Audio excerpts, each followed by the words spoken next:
بەناوی خوای گەورە سڵاوتان لەبێت بەڕێزان کۆمەڵی ئیسلامی و سنەوەی گۆڕان ڕاگەیەندراوی هاوبەشان لە سەردۆخی هەرێمی کوردستان بڵاو کردەوە. لە ڕاگەیەندراوە هاوبەشەکاندا کۆمەڵی ئیسلامی و سنەوەی گۆڕان باز لەوە دەکەن گەلی کوردستان لە بەردەم مەترسیدایە، ئەمەش لە ئەنجامی بڕیاری نادروست هاتوتە ئاراوە. بە میوانداری بەڕێز ئەنوەر سەنگاوی ئەندامی ئەنجومەنی سیاسی کۆمەڵی ئیسلامی تاوتوێی ئەم پرسە دەکەین. سەرەتا ڕاپۆرتێک دەبین، دواتر لەگەڵ میوانەکەمان درێژە بەم پرسە دەین.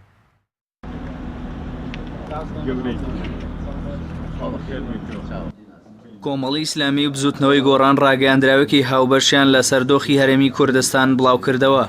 کۆمەڵ و گۆڕان لە ڕاگەیاندراوەکەیاندا ئاماژە بەوە دەکەن ئەمڕۆ گەلەکەمان لە بەردەم مەترسێکی جددیدایە کە دوورنیە ببێتە مای لە دەستدانی دەستکەوتەکانمان. هەموو ئەو مەترسیانەش لە ئەنجامی بڕیاری سیاسی نادروست و بە هەند وەرنەگرتنی مەترسیەکان و گەڕانە بە دوای بەرژەوەندی کەسی و حیزبیدا. کۆمەڵ و گۆڕان لە ڕاگەیاندراوەکەیان داوەش دەخەنە ڕوو یەکێک لەو بڕیارە هەڵە و مەترسیدارانەش ڕەتکردنەوەی داوا و دەستپێشخەریەکەی کۆمەڵگەی نێودەوڵەتی و هەوڵە ناوخۆیەکان و ئەنجامدانی ڕیفراندۆم بوو لەم هەلومەرجەدا بەبێ زەمینەسازی.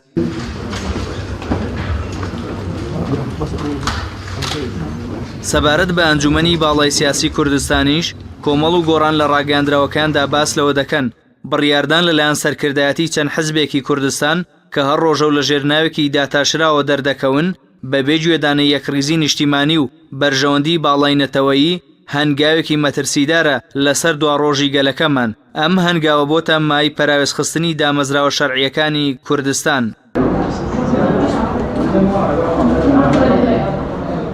کۆمەڵ و گۆڕان لە بەشێکی دیکەی ڕاگەیاندراوەکاندا تیشک دەخەنە سەر هەوڵەکان بۆ دواخستنی هەڵبژاردن و تێیدا هاتووە کاراکردنەوەی پەرلەمان لە دوای 2 ساڵ بەخستنی و بەو شێوازەی ئێستا و هەوڵەکانیان بۆ دواخستنی هەڵبژاردننی گشتی و بەکارهێنانی پەرلەمان بۆ شەرعیەتدان بە بڕیارە کەسی و حیزبیەکانیان و پێشێلکردنی دیموکراسی و مافی هاوڵاتیان گورجێکی کوشندەی دیکەیە لە خەون و ئامانجەکانی گەلەکەمان. بۆیە ئێمە هەموو ئەو هەوڵ و هەنگاوانە بە تەواوی ڕەت دەکەینەوە. لە کۆتایی ڕاگەیاندراوەکەدا کۆمەڵ و گۆڕان ڕای دەگەێنن سەرکردایەتی ئەو حزبانە بەرپرسیارن لە هەر مەترسی و هەڕەشەیەک کە لە ئەنجامی بڕیاری هەڵەی ئەوانەوە ڕوبەڕووی خەڵکی کوردستان دەبێتەوە. لەسەر حکوومەتی فیدرالی عێراقیش پێویستە هیچ هەنگاوێک نەنێت کە ببێتە مای تێکدانی ئارامی و خوێنڕژانی هاوڵاتیان، بەڵکو و گفتوگۆ و دانوستان تاکە ڕێگای چارەسەری کێشەکانی نێوان هەرێم و حکوومەتی فیدرالە.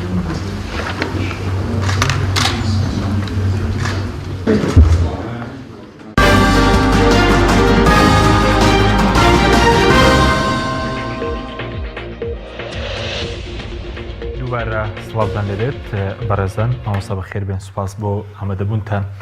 گەر سەرەتا لەوە دەست پێ بکەین ئەمڕۆ ئێوەکو کۆمەڵی ئیسلامی سنەوەی گۆڕان ڕاگەیەندراوێکی هاوبەشتان بڵاو کردوەوە باس لەوە دەکەن کە مەترسی هەیە لەسەر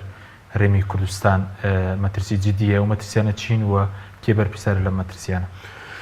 بەڵێ بەنای خوای گەورە و میرەبان، زۆر سوپاس بۆ بەڕێستان و بۆ ئەم دەرفەتە و بۆ بینەرانی خۆشەویستی کەناڵی ئەسمانی پەیام. ئەو مەترسیانە دیارە لەسەر زاری دەستگا ئەمنیەکانی هەرێمی کوردستانەوە ڕاگەێنرا. پێرێ لەلایەن بەرپرسی ئاژانسی پاراستن و زانیاری هەرێمی کوردستان نووسراوێک بڵاو کرایەوە یا بەلاغێک بڵاو کرایەوە کە کێشە هەیە و پێویستە هەموو لایەکمان ئاگامان لە هەرێمەکەمان بێ و ئەم بارودۆخە بە هەند وەرگرین. و دوێنێش ڕاگەیانێکی تر بڵاو کرایەوە لەلایەن ئاژانسی پاراستنی هەرێمی کوردستان مەداخەوە ئێستا چەند دەستگایەکی ئەمنی و مخابراتی جیاجیا هەیە لە هەرێمی کوردستانە، هەرێکی لە ڕوانگەی خۆیەوە بەیاننامەی خۆی دەرەکە، نەک یەک دەستگای مۆحەدکەوە یەکێکە لە کێشە گەورەکان کە تا ئێستا هاوارمان کردووە و نەهێراوەتە دی. ئەمانە هەمویان ئاماژە بەواکەن کە مەترسی لەسەر هەرێمی کوردستانە هەیە و بە تایبەتی لەسەر ناوچە جێناکۆکەکان. ئەمە مەترسیەکە لەلایەن ئەم دەستگا ئەمنیە معنیانەوە خراوەتە ڕوو جێگەی وەستانە لەسەری. بۆیە ئێمە بەڕاستی وەکو کۆمەڵی ئیسلامی کوردستان و هەروەها بزوتنەوەی گۆڕان 2 ڕۆژ پێش ئەنجامدانی ڕیفراندۆمیش بۆ جەماوەری کوردستان بەلاغێکی کۆتاییمان دەرکرد. داوامان کرد کە ئەم ڕیفراندۆمە ئەنجام نەدرێ و ئەم پرۆسەیە بوەستێنرێ، ئەم پرۆسەیە زەمینەسازی بۆ نەکراوە، ئەم پرۆسەیە گرفتی زۆر بە دوای خوایە هێنێ. ئەو هەڕەشە و ئەو قسانەی ئەکرێن جێگەی تێڕاوەستان و لەسەر ڕاوەستانە و ئەو بەدیلانە شەخراونەتە ڕوو لەلایەن وڵاتانی زلهێز و نەتەوە یەکگرتوەکان بەڕاستی پێویستە بە هەند وەرگیرێ. ئێمە و ئەو کاتەش لەو بەیانە ڕوونمان کردەوە ئۆباڵی هەر کێشەیەک لەسەر ئەم هەرێمی کوردستانە دروست ببێ و هاوڵاتیان تووشی قەیران و تووشی خوا نەخواستە کێشە و ئاڵۆزی و خوێنڕشتن بێ ئەوانە بەرپرسن کە ئەم ڕێڕیاندا بۆیە ئەمڕۆژ ئێمە جارێکتر دوای ئەوەی کە ئەو بەیانانەمان بیست و دوای ئەوەی هەستەکەین گرژیەکەیە لە ناوچەکە بەداخەوە کە قۆناغ بە قۆناغ حکوومەتی ناوەندی عێراقی بە هاوکاری وڵاتانی دراوسێ فشارەکانی تونترە کاتەوە لەسەر هەرێمی کوردستان و ئەمە بەرچاوی هاوڵاتیانەوە دیارە بەڕاستی و باجەکەش هاوڵاتیانی هەرێمی کوردستانیدا بەداخەوە بەڵام بەپسان پێشتر دەیانگوت ئێمە تەحملی ئەم بەرپرسارەتی دەکەین لەسەر ئێمە ئەوە دیە دەرکەوت بەڕاستی ئێستا ئەوە تا مەتارەکان داخراوە کێ زەرەکایانی هاوڵاتی هەرێمی کوردستان ئەگەر نەخۆشێکی هەبێ ئەگەر گرفتێکی هەبێ ئەگەر مناڵەکان و کوڕ و کچەکانی هاوڵاتیانی ئەم هەرێمە و کوردستانە بگەڕێنەوە ئەمڕۆ بێ لە بەغاوە بگەڕێنەوە یا لە تورکیا و بگەڕێنەوە لە تارانەوە بگەڕێنەوە لە بەروی مەتارەکان ێرە داخران ئەمە هەرز فشارە سەر هاوڵاتی وەکو خۆیان باسیەکەن ینی نزیکەی 400 کۆمپانیاوێ ئیش بووە ئەوانەی کە ئیشیان لەسەر مەتارات بووە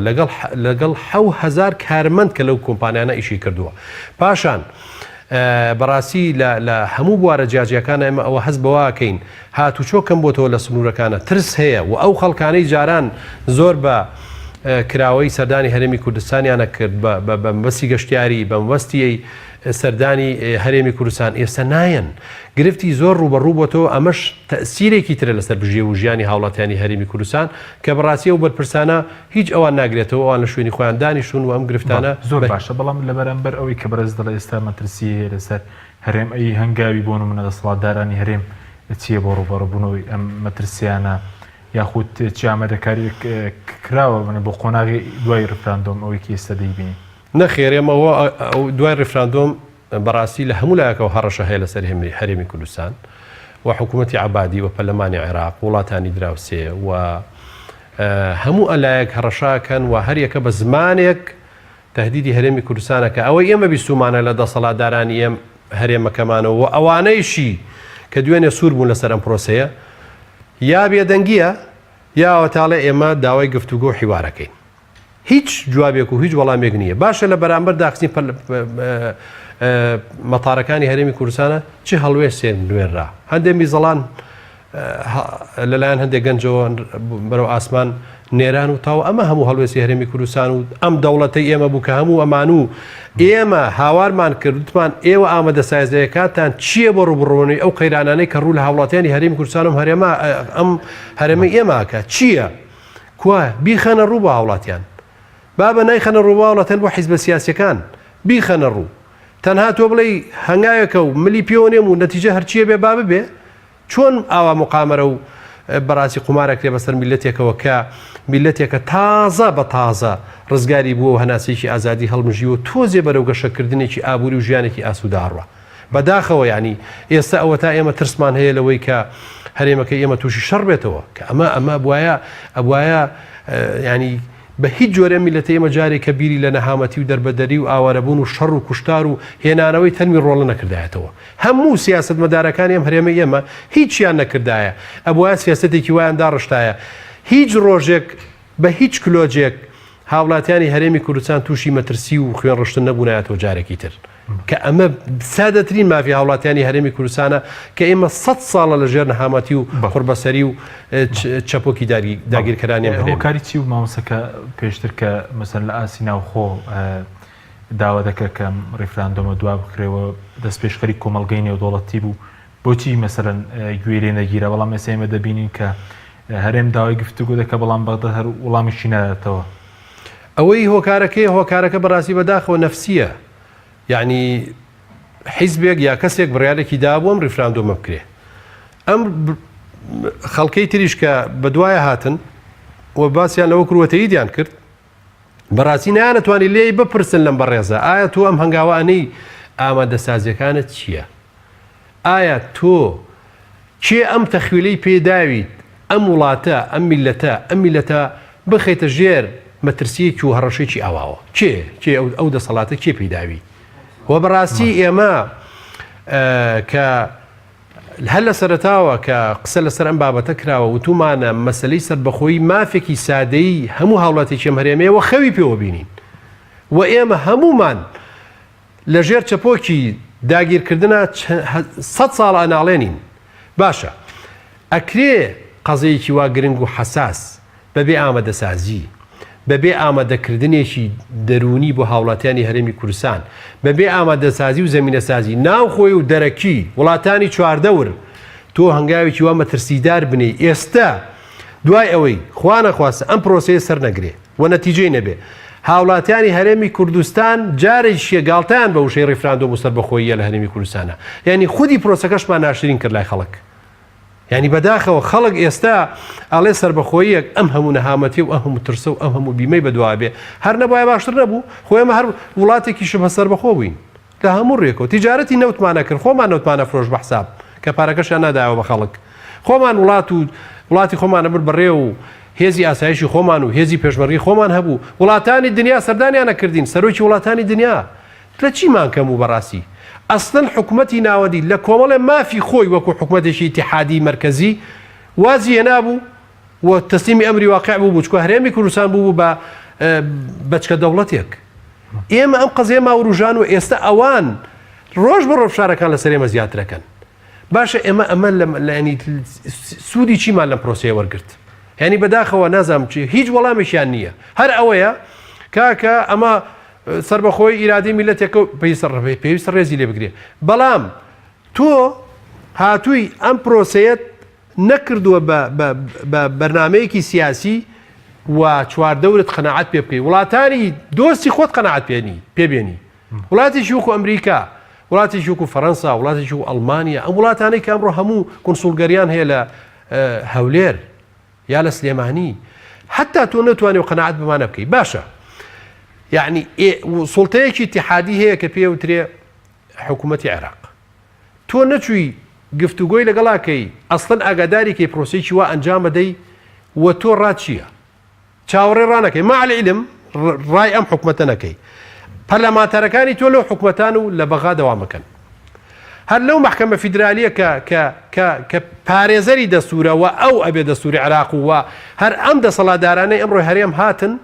وتیان دەستورێکی زۆر چاکمانداناوە پێویستە هەموو هاوڵاتیانی هەرێمی کوردستان دەنگی پێبایمە دەنگمان پیاوە یخود دەنگدانی هاوڵاتیانی هەرێمی کوردستان بەم دەستورە ئەم دەستورە بێ ڕێزی لێ بژیرێ کە لەلایەن حکوومەتی عێراقیەوە و کە لەلایەن هەرێمی کوردستانی شۆ دەنگی پێدراوە تۆی ئەم دەستورە شکێنی حساب بۆ پەرلەمانی عێراق ناکەی حساب بۆ محکەمەی فیدرالی ناکەی خۆت سواری ئەم شەپۆلە بووی بەبێ هیچ ئامادەسازیەک ئەبێ چاوەڕێکی بکەیت ئەبێت چ ترس و بیمێک ڕوبەڕووی ئەم هاوڵاتیانی خۆت بکەیتەوە فەرمودە ئێستا ئەوە هەنگاوەکانی داهاتوو چۆنە بێ ئەوە ئێمە بەرەو زستانە ڕۆین سوتەمەنی ئەم هەرێمە کرد لەگەڵ ئەو هەموو سوتەمەنی و ئەو هەموو نەوتە و ئەو هەموو تەنکەرە نەوتەی ڕۆژانە نراوەتە دەرەوەی هەرێم کە ساڵی پار لەگەڵ ئەو وەزعەشە بەرمی لە نەوتیانمە هاوڵاتیان نەدا ئێستا فەرموو لەکوێ دێن چۆن ئەیدەن بە هاوڵاتیان باشە موچەی فەرمانبەرانی هەرێمی کوردستان چۆن دابینەکەن کە ئەوە تا حکوومەتی تورکیا ئەڵێ ئێمە داهاتی نەوت لە مۆلادێنەوە بە حکوومەتی ناوەندی بە چ مقیاسێک بە چ پێوەرێک کەواتە تۆ هاتی بەدەستی خۆت پەلکێشی ناحەزانی ئەم هەرێمەت کرد بۆی دەستخەنە ناو خێروبێری ئەم هەرێمەوە و ئەوەی کە چەند ساڵە خەوی پێوە بینن بۆیان نهاتەدی تۆ بۆیان بهێنیتەدی زۆر باشە ئەگەر بینێ سەر باسێک تر ئەوژەوەیە کە مەسەلەی دروستکردنی ئەنجومەنی سەرکردایەتی کوردستان عێراق و کێسە ناوەکەیان گۆڕۆ بە ئەنجومەنی باڵای سیاسی کوردستان دوای ڕێفراندۆم ئێوە چاوەڕەتانەوە دەکرد کە دامودەستگاکان بەێستر بکرێن لە بری دامەزراندنی مەسەن ئەم ئەنجومەنە وڵای ئێمە چاوەڕێ ئەومانە کرد ئەمە جومەنە کە ئەمە بەرهەمەکەی بوو بۆیە سزا بدرایە ئەمە جومەنی باڵی ڕێفراندۆمە کە ئەوە وەزعەکەیەتی بە تەسەوری ئێمە ئەوەیە بانکرایەنەتە بەردەمی پەرلەمانی کوردستان بە سەرۆکی ئەنجومەنەکەش و ئەندامەکانی هەموو حەسەبە بکرانایە لەسەر چۆن پرۆسەیەکی واتان ئەنجام داوە بەبێ زەمینە سازی و پەلکێشی ئەم وڵاتەتان بۆ هەموو قەیرانە کردووە نەک ئێستا بێی هەر ئەم ئەنجومەنە ناوێکی گەورەتری لێنەی وە کۆڵەیەشێکی زۆر گەورەی کردووە ئەو کۆبڵی خزمەتێکی زۆری ئەم وڵاتی کردووە ئەم ئەنجومەنە کە بەنای ئەنجومەنی باڵای ڕێفراندۆم و ناشەرعیە دروست بوو و شەرعیەتی لە خۆیەوە وەرگرت لە خۆیەوە بەبێ هیچ مؤسساتێکی شەرعی لەلایەن پەرلەمانەوە لە هیچ شوێنێک شەرعیەتی پێ نەدرا دوای تۆی بێ ئەنجومەنێک تر ئەویش نازانی ئەمە هەدەف چییە لێ و ئامان چییە لێی بەداخەوە پەرلەمانی کوردستان وتیان کارایەکەینەوە بۆچی بۆ ئەوەی کە شەرعیە دوا بە ریفراندۆم هاتن ئەم پەرلەمانیان دەستەمۆ کرد ئەم پەرلەمانە کە پەرلەمانێکی زیندوو کە بەڕاستی ئێمە ئومێدمان وا بوو پەرلەمانی کوردستان لە پەرلەمانی عێراق زیندووتر بێ ئەوە پەرلەمانی عێراق بە بەرچاوی هەمومانەوە وەزیر لابە محافظ لابە ئەنجومەنی پارێزگا حەلەکە بڕیار و یاسا بە شێوە و لە بەرژەوەندی هاوڵاتانی وڵاتەکەی خۆیان متابعە ئەکا ئەگەرچی کەم و کوڕی گەندەڵیشێر هەیە بەڵام لە چاو پەرلەمانەکەی ئێمە پەرلەمانێکی چەندێ زیندووە ئەوە تا ئەو قرار بۆ حکوومەتی عێراقی و عەبادیەدا و عەبادیە دەبەردەم پەرلەمانەکەی شەرعیەت لەوان وەرەگرێ بۆ ئەوەی ڕوبەڕووی هەرێمی کوردستان ڕوبەڕووی سزا بکاتەوە پەرلەمانی ئێمە تازە ئێمە دەستەمۆ یەکەین پەرلەمانی ئێمە بڕیاری بۆ دا حیزبەکان دوێنێ سێ حیزب کۆبوونەتەوە دوێنێ سێ حیزب لە بارەگای حیزبێ کۆبوونەتەوە بڕیاریان ناوە هەڵبژاردنەکان تەجیلکەن ڕۆژی بەیانی فراکسیۆنەکانی پەرلەمان کۆکەنەوە ڕۆژی یەکشەمە پەرلەمان کۆبێتەوە بڕیاری ئەو سێ حیزبە جێبەجێکا بۆ تەجیلی هەڵبژاردن ئەمە مەساتە ئەمە قوربەسەریە ئەستن تۆ هیچ ماهیەتێکی بۆ پەرلەمان و دەسەڵاتی پەرلەمان نەڵاوەتەوە باشە ئێستا ئێمە بۆچی هەڵبژاردنەکان تەجیلکەین بۆ تەجیلیکەین بە تایبەتی هەڵبژاردنی پەرلەمانی کوردستان کاکە حکوومەتت ئیفلیچ کراوە لای لە حکوومەتەکە نێراوەتە ماڵەوە ئەوەش ئەداکەی بوو لەم ماوەیە موچەی هاوڵاتیانی کوڕە بەڕووباع لە هەموو ڕوویەک و ڕووی دەستی خۆتە قورقوڕاگی هاوڵاتیان ئەمە حکوومەت ئەمە سەرۆکی هەرێم و سەرۆکاتی هەرێم 2 ساڵ زیاترە ئەکسپایر بووە و کۆتایی پیاتوە و شەرعیەتی نەماوە پەرلەمانی کوردستانیش لە 1/11 بە دواوە شەرعیەتی نامێنێ یا یەکە 6/11 یەکیشانە فەرقی نییە 6/11 باشە موسساتن نەما لەم وڵاتە شەرعیەتیە بێ بەدیلەکەی ئەنجومەنی باڵای سیاسیە ئەمانە هەمووی بڕاتە ماڵەوە ئیتر ئەنجومەنی باڵای سیاسی کە کەس نازانێت لەسەر چ بنەمایم خەڵکێتیا کۆکراوەتەوە بنەماکەی چییە بەڵ ئێوە چۆن لی دەڕوان و پێتان وایە بۆچی دروست کراوە بۆنەوە بۆچی ئەو خەڵکی تێدا کۆکراوەتەوە بۆ جێبەجێکردنی هەنێ قەراری تایبەت کە حیزبێکی تایبەت ئەیدا و ئێوێ ئەو خەڵکەش بە دوایە قەرارەکان جێبەجێکە و ئەوە تەجسیدی ئەو حاڵەتەیە کە بەڕاستی حیزبی واحد قەراری خۆی جێبەجێکە و هەندێک حیزبیش بە دوایە ئەو بڕیارانەی بۆ جێبەجێکە و تەمریرکە بەداخەوە ئەمەی تیا ئەبینین لە ئەرزی واقعە ئەمە ئەبینین باشە ئێستا ئێمە وەکو باسم کرد ینی حکوومەتی عێراقی لە ناخۆشترین و سەختترین کاتەکانی بەڕێوەبردنی وڵاتە بە تایبەتی دوای سەرهەڵدانی داعش و دوای ئەوەی داعش مووسڵی گرت و دوایەوە داعش دەزیک بۆ لە بەغا لەو گەرمەی سیراعاتە حکوومەتی عێراقی انتخاباتی ئەنجام دای پەرلەمانی عێراق دوای ئەوەس ڕێیز و زەرای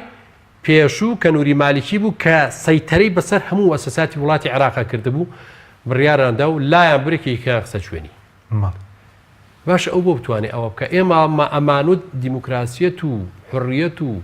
جوانێتی لە بەڕێوەبردنی وڵاتە لای ئێمەوە پەخشە بێ بۆ بەغا ئەوواکە ئێستا تۆ چ ڕێگریەکەیە تۆ هەر هاتی ڕیفراندۆمێک هەموو هاوارمان کرد کاکە ماوەیە تەجیلیکەن هەر ماوەیەک مدەیەکی زەمەنی با تۆزێ خۆمان کۆکەینەوە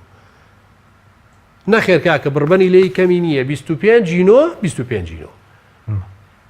بەبێ زەمینە سازی بەبێ ئەوەی ئەمە بڕیاری پەرلەمان بێ بەبێ ئەوەی ئەم وڵاتە پکی لەسەری کەوت بێ بەبێ ئەوەی ینی کارێک بێ ئێستا بەڕاستی ئێمە لەو تەریخان جامان نەدایەتە دنیا ئاخرە بوو ئەوەمان کرد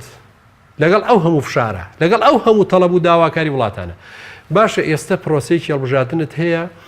ضرورە خەڵک دەنگ با بنێنەرانی خۆی جارێکی تر ئەمە بۆ تەجیلەکەن ئەو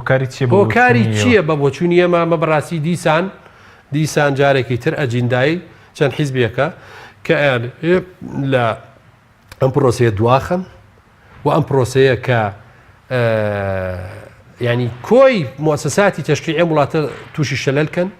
تەنها مؤسسەیە پەکی نەکەوێ مؤسسەکانی تریشیجی شەرعیەتی نەمێنێک ئێستا پەرلەمانی ژەکەوێتەوە ژێر پرسیار جارێکی تر کە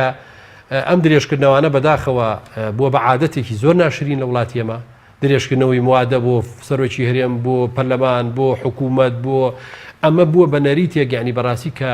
ئەنی حاڵەتێکی تەبیعی هەروادە نزیک بۆ کاکە زەمینە گونجاوی با بێم لە دەمیەوە ئیتر ئەحزابی سیاسەکانیشمان وان کەم حیزبمانەیە لە کاتی خۆیان کۆنگرەکانی خۆی بکە حیزب بێ خۆی زۆر باری عەلی قەزانێ 10 ساڵە 15 ساڵە کۆنگری نەکردووە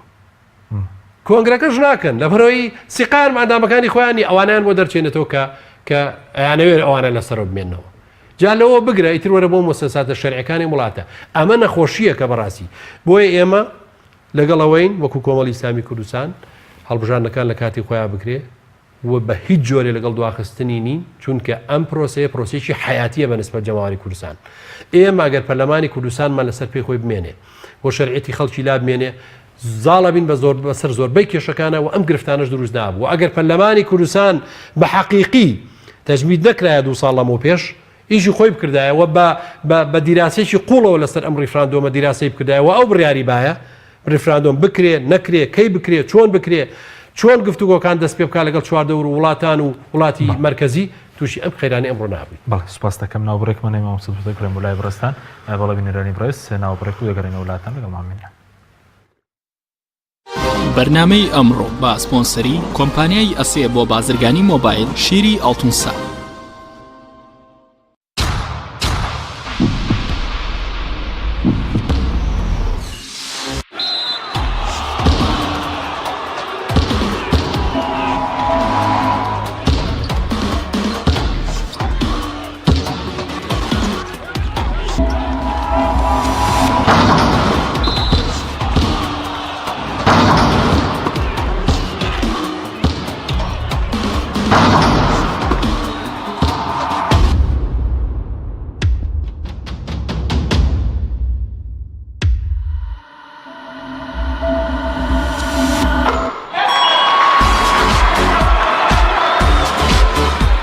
سەرکەوتنە گەورەیە تەنها شیری وشکی ئەڵتونسای تەمێکی ڕاستەقینە و 100% سروشتی نۆشی کەو هەمیشە بە بەهێزی بمێنەرەوە. نوێترین ئۆفەر لە کۆمپانیای ئەسێەوە ئێستا مۆبایلی زیرەکی ئەسێ Q5S 4G LTE کە بە فینگرپرینت کار دەکات بە قستی مانگانەی تەنها 59,000 پێشەکی و مانگی تەنها 14,000 دینار. نوێترین مۆبایلی زیرەک و پێشکەوت و بە نزمترین نرخ بۆ تۆی خۆشەویست ئەسێ Q5S 4G LTE. کۆمپانیای بەیزا لە پێنە و بەرەنگاربوونەوەی قەیرانی دارایی و پێشکەشکردنی باشترین ئامێری کارەبایەتی ناوماڵ کۆمپانیای بەیزا بووە بریکاری گشتی کۆمپانیای زەمگی ئیتالی هەروەها فرۆشتنی بەرهەمەکانی باقیستی 8 مانگ بە هاوڵاتیان سەلاجە و مجەمیدە هەموو جۆرەکانی سپلێت تەلەڤیزیۆن و تەباخ و مڕەشەح فرن و مایکرۆ گسکی کارەبایی غەسالەی جلشتن و قاپشتن بەیزا مامی هاوڵاتیان. سنتەری گوڵهنگ بۆ جادەرمانی سروشتی بۆ لە شولارێکی ڕێک و تەندروست هەڵدەستێت بە دابینکردنی کۆمەڵێت چای جادەرمان لەوانە چاینانە بەسوودە بۆ ڕیخۆڵە و گەدە و نەهێشتنی غازات مێشک و سووری خوێن چالاک دەکات لە دڵتێک هەڵچوون دەتپارێزێت بە تایبەت بۆ ئافرەتانی دووجان چای زەنجەفیل و لیمۆ هەنجوین بەرگری لەش بەهێز دەکات و بەسوودە بۆ هەڵامان شەشی لەشکەم دەکات و لاشت پاک دەکاتەوە لە مادەی ژەهراوی بەسوودە بە ئەوکردنی قورگ و فرێدانی بەڵغەم چای سەوزی جینگۆ کۆلسترۆل دادەبەزێنێ بەسوودە بۆ دابەزانی پەستانی خوێن و ڕێگرە لە زەهایمان چای جیسینگ بە چای دژە پیری ناسراوە توانای سێکسیت بەهێز دەکات و چالاک بەشی جگەر و دڵ و مێشک و گورچی لەیە چای گوڵە حاجیلە دژی هەوکردن و گرژبوونی ماسوولکەیە تادا دەبەزێنێت و ئازار کەم دەکاتەوە هەروەها بەسوودە بۆ ئازاری سووری ماگانە.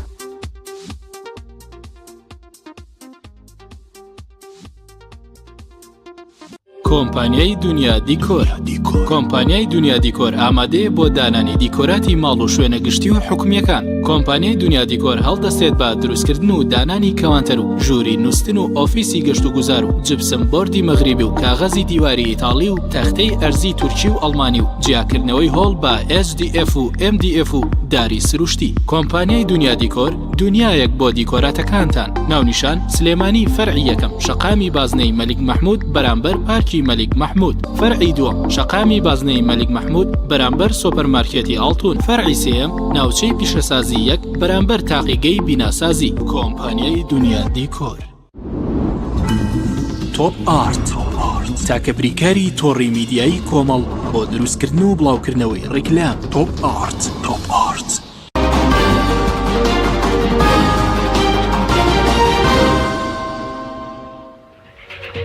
دووبارە سڵاوتان لەبێت بەڕێزان مامۆستا گەربکەم وڵای بەڕێز سەبارەت بەوەی کە بەڕێستان وتان ئێوە لەگەڵەوەدان کەڵبژاردن لە کاتی خۆیدا بڕێوە بچێت بەڵام ئێوە کۆمەڵی ئیسلامی ئامادەکارێکتان کردو بۆ بۆ لیست و بۆ هەڵبژاردن کە ئێوە دەڵێن لەگەڵام ئێوەدان لە کاتی خۆی بەڕێوە بچێت. بەڵێ ئێمە وەکو کۆمەڵی ئیسلامی کوردستان هەموو کاتێک هەم لە پرۆسەکانی هەڵبژاردنی ناوخۆی خۆمان بابند بووین بە بنەمایانەی کە لە کۆنگرە و لە پەیڕەوی پرۆگرامی کۆمەڵی ئیسلامیە دیاری کراوە و هەروەها بۆ هەڵبژاردنەکانی گشتیش دایم ئامادەسازی خۆمان کردووە بۆیە ئێمە خۆشبەختانە و کۆمەڵی ئیسلامی لیژنەی باڵای هەڵبژاردنمان هەیە لە ناو کۆمەڵە کە لەلایەن بەڕێز ئەمیری کۆمەڵی ئیسلامیەوە سەرپەرشتی ئەکرێ ئەم لیژنەیە هەموو ئامادەسازیەکانی تەواکرۆ ئێمە قائیمەی پاڵەوراوانی کۆمەڵی ئیسلامیشمان ئێستا ئامادەیە و بەرنامەمان هەموو بەیانی تەقدیمیکەین بەڵام لەبەرەوەی کە کۆمیسیۆن دوو ڕۆژی تری زیاد کرد مۆڵەت بۆ لایەنە سیاسیەکان کە ناوی پاڵەوراوەکانیان تەقدیم بکەن ئێمە دوو ڕۆژ چاوەڕین و لەوە ئەچێ لە ڕۆژانی شەمە بەدواوە ئێمە قایمەی مڕەشەحینی خۆمان تەقدیمی کۆمیسیۆنکەین بەڵێ ئێمە هەموو ئامادەسازیەکمان کردووە و لەگەڵ ئەوەین ئەم پرۆسەیە لە کاتی خۆیان ئەنجام بدرێ باشە بەڵام ئەو کێن نانەوێستە بۆ نمونە هەڵبژاردن بکرێ گوێمان لە زۆربەی حیزبەکان دەبێت کە دەڵێن ئێمە لەگەڵ ئەوەداین لەو وادەیە بڕێوە بچێت دیارە دەریژەکەوێت بە جەماواری کوردستان دەرەکەوێت و پەرلەمانی کوردستان بۆ ئەمە بەسە کۆکرێتەوە بڕێ ڕۆژی یەکشەمە کۆی بکەنەوە و کۆی بکەنەوەیان بەڵێ کۆیەکەنەوە بەڵێ وتفاقی و سێلایەنە سیاسەیەک و باسم کرد اتفاقیان کردو و سێلایەنە کەم پرۆسێ تەجیلکەن پرۆسەی هەڵبژاردنەکان و فراکسیۆنەکان بەیانی کۆبنەوە بۆ ئەوەی وادەیەک دیاریکەن کە 48 ساعت دوای کۆبوونەوەی فراکسیۆنەکان پەرلەمان کۆبنەوە بۆ ئەمە بەسە بەڵام ئێمە بەڕاستی هەر لایەنێک ڕۆڵی هەبێ و لەگەڵ ئەوە بێ کە نەمان بیستووە لە بەعلەنی لەلایەن هیچ لایەنێکی دیاری هەموو یاڵی ئامادەسازیمان تەواو کردووە وەی مە حازرین بەڵام لە ئەرزی واقعیا ساردیەک ساردوستڕیەک بە کۆمیسیۆنەوە بە پرۆسی ئەم پرۆسی هەڵبژاردنەوە دیارە بە عەکسی ڕیفراندۆمەکەەوە ڕیفراندۆمەکە لە زەمانێکی زۆر کورتە ئامادەسازیێکی سەریعی بۆکرا بەڵێ کەم و کوڕیشی زۆر تیا بوو هێشتا لە ئاستی مەطوبانە بوو و بەڕاستی نوقسانی هەبوو لە بەڕێوەبردنی پرۆسەکە بەڵام زۆر پەلایان تیا کرد ئەم پرۆسەیە کە پرۆسی حەقیقیە و پرۆسی بەڕێوەبردنی ژیانی سیاسیە لە هەرێمی کوردستانە کە وەکو باسم کە پرۆسیژی حیاتیە بەداخەوە ساردی تیابینی لەبەرەوەی لەوە ئەچێ هەندێک لەلایەنە سیاسەکان پێیان خۆش دەمێ پرۆسی ئەنجام بدرێ یا خۆیان بە ئامادە نەکردبێ یا وەکو پێویست بترسن خەڵک سزایان بە جەماوەر و دەنگدەری کوردستان سزایان بە لەبەرەوەی خەڵکیان خسۆتە ناو قەیران و کێشەیەکەوە کە بەڕاستی ئەمڕۆ خەڵک ئەوانەی کە هەڵسان بم پرۆسێ بە تاوان بارەزانێ یعنی ئەوانە پێویستە و واجبیشە جەماوەری کوردستان ئەو خەڵکە سزا بە چونکە تۆ ئێستا ئەم وڵاتت خستۆتە ناو قەیرانێکەوە کێشەیەکەوە ئەزمەیەکەوە بەڕاستی هیچ وەڵامێکیشو نییە هیچ ئامادەسازیەکیشو نییە یعنی ئێستا ئەوە تا ئەمە لە کەتەلۆنیا ئەو پرۆسەیە ئەنجام دراوە ئەو ئیقلیمە کۆمەڵی خەتەوات و کۆمەڵی بەرنامی سیاسی هەیە بۆ ئیشەکانی خۆی و ئەوە تا ئێستا بەس تەوقعی ڕئیسی کەتەلۆنیا تەوقعیشی کردووە پرۆسی ڕسەر بەخۆیەکە بەڵام تعلیقی تەوقیعەکەی کردووە بۆ مدەیەک بۆی حیوارەکانی لەگەڵ وڵاتی مرکزی ئیسپانیا بگاتە ئەنجامێک و هەر دەقەیەکیش بوێ ئەم پرۆسی خۆی ئەلانەکە ئێمە ئێستا چاوەڕێ بووین ئەو ڕۆژەی ڕیفراندۆمەکرێ ڕۆژی دوای عەلەمی عێراق لە هەموو دام و دەستگاکانی ئەم وڵاتە لابرێ و ئیتر بەرەو سربەخۆیی و ئیعلانی دەوڵەتی سربەخۆیی بکرێ هەر ڕۆژی ڕیفراندۆم لەلایەن سەرۆکی حکوومەتی ئەم وڵاتەوە دەست بۆ ئاڵاکەی عێراق درێژ کرا کە ئەو ئاڵایە هەر لە شوێنی خۆیەتی و دوای ڕیفراندۆمیش هەر لە شوێنی خۆیەتی و کەسیش لای نابە و دوایەوە ئەو ئەنجومەنەی کە ڕیفراندۆمی کرۆ بۆ سربەخۆیی کوردستان ناوەکەی خۆیە گۆڕێ هەر ڕۆژی ناوێک بۆ خۆی دانێ داش عێراقشی پێوەکە تۆ ئەنجومەنی باڵای سربەخۆیی بۆ کوردستانی و ڕیفراندۆمەکرۆ بۆ سربەخۆی ئەم داش عێراقە بۆ لە خۆت ناکەیتەوە دوای ڕیفراندۆمێک کە لە 1992 میلەتەکە پێوتوی بەڵێ کەواتە زمینە سازی نەکردوە کەواتە ئەتەوێت دڵی حکوومەتە ناوەندەکە ڕازیکەی بڵێ من ئەم ڕیفراندۆمم بۆ سربەخۆی نیە ئێمە واتن لەم خەڵکە بۆ کردکاکە ئەم خەڵکە چ مشکلەیەکی هەبوو واتان لێ کرد باوە ینی سیرەکەی ینی عەلەمی عێراق زیاتر بووە لە وڵاتە ینی لە ناشتنی تەرمی مام جەلالە لەو هەموو مەراسیمانە کە ئیبینی ئاڵای عێراقشان بەشانی ئاڵای هەرێمی کوردستان بەرزەکرێت زۆر باش ئێوە زۆر تاکی لەسەرەوە دەکەن کە هەڵبژاردنەکان لە کاتی خۆیدا بەڕێوە بچێ بۆ نمونە سوودی تێگەر هەڵبژاردن لە کاتی خۆیدا بەڕێوە بچێەوە زیانی تێگەر بەڕێوە نەچێت بۆ نمونە بۆ خەڵک وەکو باسم کرد ینی ئێمە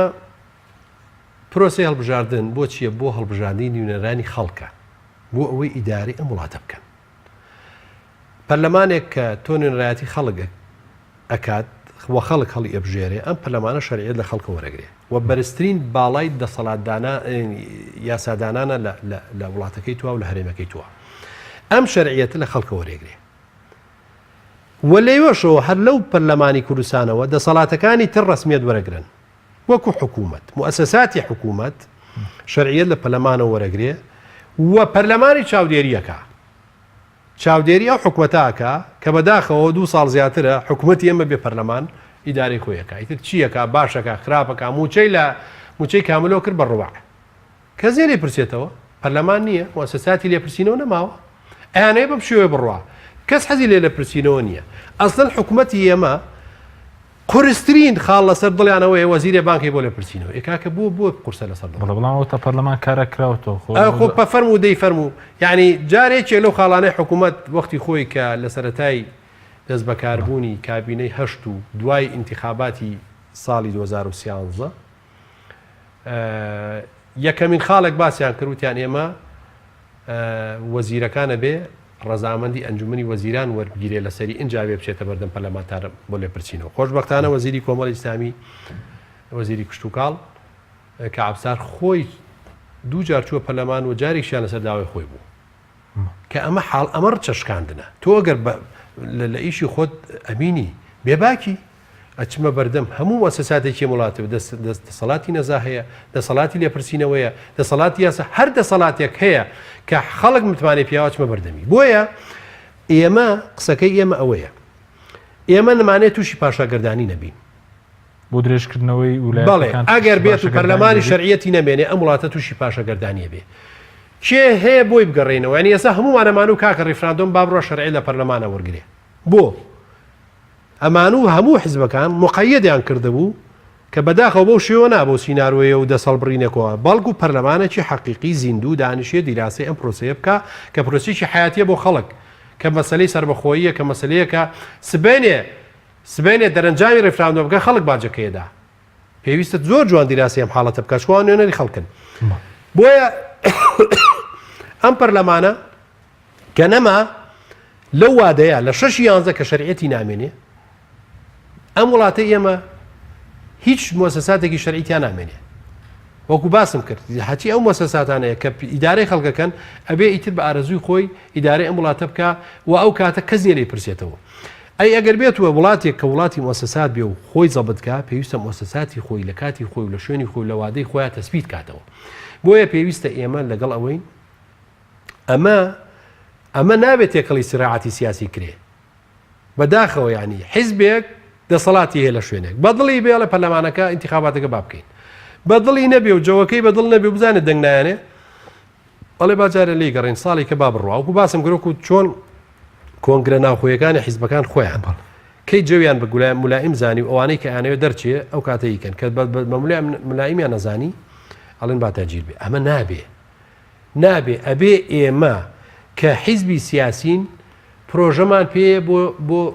ڕێخستنی ژیانی خەڵک و ئێمە نوێنەری خۆمانە بینە بەردەستی خەڵک با متمانەی پێبا بۆی بڕۆ نوێنەرایەتی خەڵکن بۆ داکۆشی لە مافی خەڵک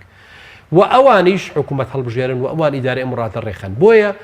ئێستا حکوومەتی شوکو حکوومەتی عێراق بەو هەموو قەیرانەوە نایەڵێ ئەسڵەن نەک حکوومەتی ناوەندی و پەرلەمانەکەی حکوومەتە خۆجێتەکانیشی کە بریتە لە ئەنجومەنی پارێزگاکانیش لە وادی خۆیان هەڵبژاردننی خۆیەکەن نەگەوە ئێستا بەرنامەیان هەیە هەڵبژاردننی ئەنجومەنی قەزا و هەڵبژاردننی ئەنجومەنی ناحێش بکەن ئەمە پرۆسی بەڕێوەبردن و ورکردنەوەی دەسەڵاتە لە وڵاتە تۆ ئێستا ئێمە ئەنجومەنی پارێزگاکانمان هەیە لە هەرێمە تەجمیت کراوە هیچ دەسەڵاتێکیان نیە بڕۆ لیان پرسن ئێوەی علامین بڕۆ لیان پرسن بزان ئەوان دەسەڵاتیان نەچیا هەیە هەموو شتێک لە مەرکەزە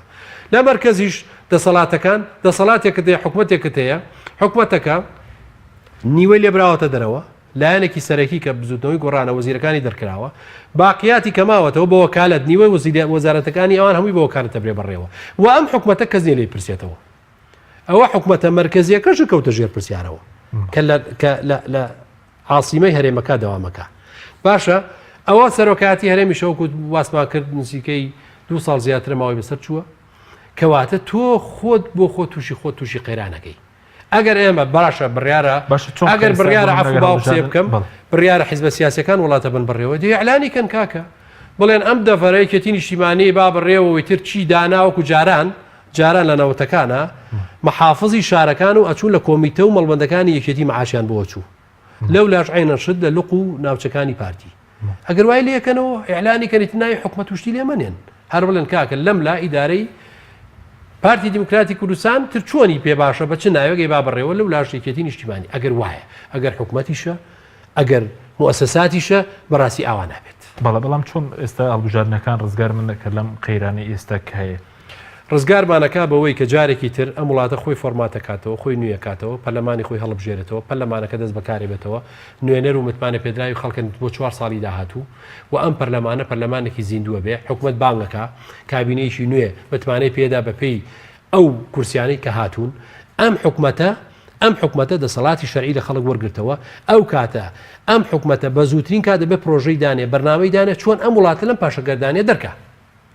ئەو قەیرانەکە ئێستا درێژکردنەوە و ئەنجامدانی هەڵبژارن مانەوەی ئەم دۆخێ بە تایبەتی بۆ مەسەلەی ژیانی خەڵک و بژێوی خەڵک و منچە بێگومان بەرەو خراپتریش یعنی ئێستا من ئێمە ئێستا هاوڵاتیەکی سادەی ئەم هەرێمە پێویستی بە پێداویستەکانی ژیانی خۆیەتی کە بریتیە لە معاشێک کە مۆزەفێکە معاشی خۆی لە کاتی خۆیان وەرگێ و نەک بەو شێوەی بۆی کەم کرێتەوە بکرێ بەڕوە پێویستە لە وڵاتە ژیانی ئەمین بێ لە ڕووی ئەمینی و ژیانی ئەمین بێت تعدای لێ نەکرێ ئیهانە نەکرێ کەرامەتی پارێزرا بێ و پێداویستەکانی سادەکانی ژیانی کە بریتە لە سوتەمەنی کە بریتە لە ئاوە بریتە لە کارەبا بۆی دابینکێ ئێستا کە ئەم شتانە نییە خەڵک لە کێ پرسێتەوە ڕوو لە کێ بکە نییە نازانی ڕوو لە کێ بکە خەڵک نازانێت ڕووی ڕووبەڕووی کێ ببێتەوە بڕایەخی کێ بگرێ لەبەرەوە بۆ لەبەرەوەی نازانی ینی نازانی بە چێە ینی ئەم دەسەڵاتی ئاوالێ کردو بەرەوە ئەم قەیرانەوە بەرەوە ئەم ئەزمەی بردووە بۆیە بەڕاستی زەرمەندی حەقیقی لەم پرۆسەیە هاوڵاتیە و هاوڵاتی ئەوە تا کێشەکان ڕوبەڕووی ئەوە بێتەوە زۆر باشە سەبارەت بە ئەوەی کە بەڕێزت ئەمڕۆ بەیاننامەی هەڵبەشتان بڵاوکردێت و کۆمەڵ و گۆڕانش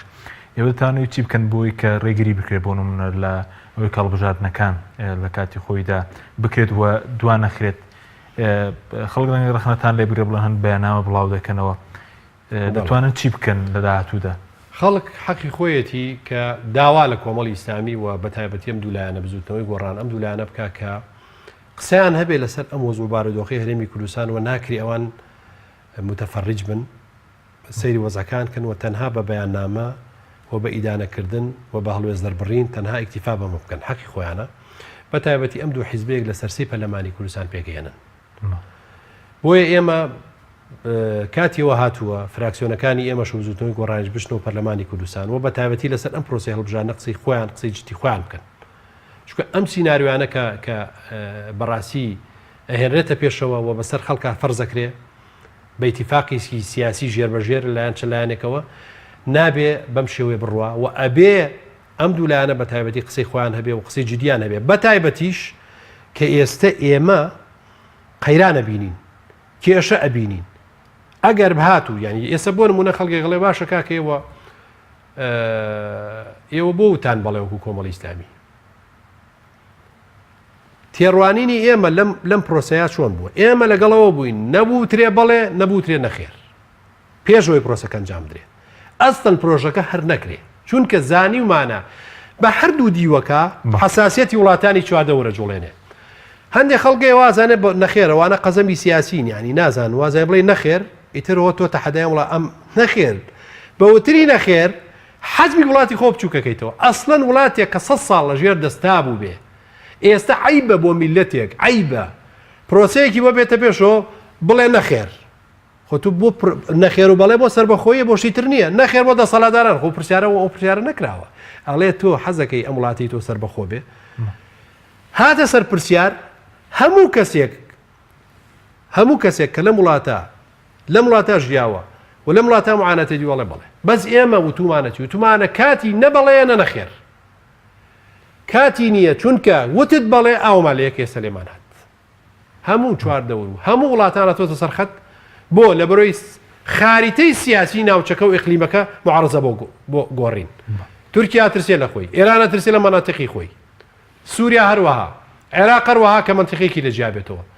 ئێستا ئێمە هیچمان نییە بووی هیچ کەسێکیش وڵاتانی زلێزی نانەوێ ئەم خاریتە سیاسی و ئاژاوەکان زۆرتر بێ لە منتیقا بۆیە ئەوانی جوتیان مەکەن باشە کەواتە ئەوە بڵێ ئەی بڵێ نەخێر ئایبەیەکی زیاتر هەتایە 100 ساڵی تریش ناوانەتوانی بڵین کاکە وڵا ئێمەمانەیە وڵاتێکی سەربەخۆ بین و ئەگەر حکوومەتی عێراقی 100 ئەوەی زۆمیشی لێ بکردینایە هەی کاکە خۆ تۆ خۆ شعبەکە کۆ کردەوە پێ بڕیاریان نەخێر سەربەخۆی نایێت جارێکەدا باسی و مەسەلانە مەکە ئەوە ژەر خراپ بۆیە ئێمە وەکو حاڵەتێکی نیشتیمانی و لەو ڕۆژەوە وتومانە کە ئەمانە بانگە شێواکەن زمینە سازیمان کرۆ وڵاتانی دۆستمان هەیە و 1500 جەریدە باسی گشتپرسی کردووە و وڵاتانی زلهێزی دنیا وڵاتی نازام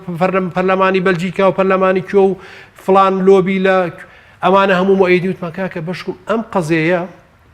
ئەم قەزەیە کە ئەمانێڵێن لە حاڵەتێکە ئەگەر ئێمە هەمومان ئیقراری بەڵێمان بۆ کرد ئەم وڵاتی ئێمە بەرە وڵاتێکی کە ئەمە مەخاوفەی ئێمە کە لە بیدایەتەوە خصومانەتە ڕوو لی ترساوی بۆیە ئێمە بەڵێکەمان لە ڕووی نەتەوایەتیەوە بووە لەو ڕۆ بووە کە ئێمە وڵاتی خۆمان خۆشەیە و ئەبێ هەر کاتێک هەر کەسێک کوردێکی خاوەن قیەم و ئەخلاق بێ لە وڵاتە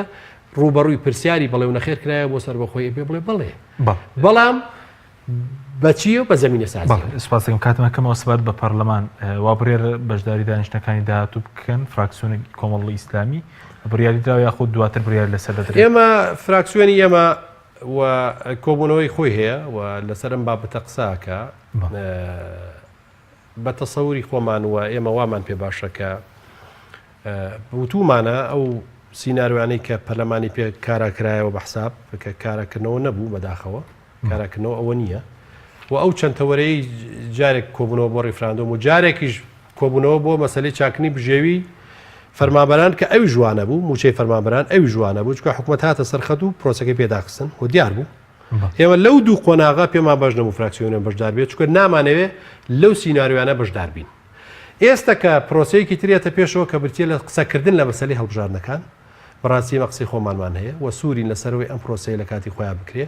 بۆیە ئێمە فراکسیۆنی ئێمە دراسی ئەم حاڵەتاکە و بەشداری کۆبوونەکانی داهاتووەکە بە تایبەتی ئەو پرسە گرنگکە پێ بتێ